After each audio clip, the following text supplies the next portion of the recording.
போன சிவன் ராத்திரிக்கு வந்து 10 வருஷம் குழந்தை இல்லாதவங்க வந்து வேண்டியிருப்பாங்களாட்டு இருக்குது.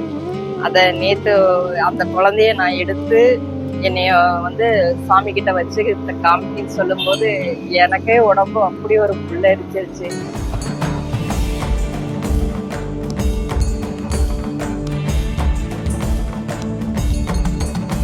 சிவபத்ம பூஜை. The moment I received Adiyogi, அப்பா அவர் முன்னாடி டோட்டல் சரண்டர் ஆன ஒரு தருணம்.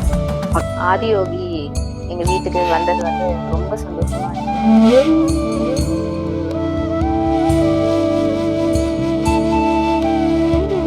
எல்லாரும் அந்த கண்மூடி உட்கார்ந்து இருந்தப்போ ரொம்ப ஒரு சைலன்ஸை ஃபீல் பண்ண மாதிரி இருக்கு. நாங்க கொங்குநாடு காலேஜ் ஸ்டூடெண்ட்ஸ். என் பேர் அர்ச்சனா. இன்னைக்கு எங்க காலேஜ்ல ஈஷா ஆதியோக மையம்ல இருந்து வந்திருந்தாங்க. நாங்க இங்க வந்து வள்ளி கும்மி ஆடினோம். அது எங்களுக்கு ரொம்ப மன அமைதியாகவும் மன நிம்மதியை கொடுத்தது. இன்னைக்கு எங்க ஸ்கூலுக்கு வந்து ஆதியோகி ரதம் வந்தது. எக்ஸ்பீரியன்ஸ் உண்மையா சூப்பரா இருந்தது. என் பேரு சரவணபிரியன், திருப்பூர்ல இருக்கேன். ரொம்ப ஒர்க் ஷெடியூல்ல அவரோட ஆதியோகி அவர் திருவுருவத்தை பார்த்ததே பாத்தீங்கன்னா ரொம்ப நம்மளும் ஒரு அருள் நிறைஞ்ச ஒரு தன்மையா இருந்துச்சு.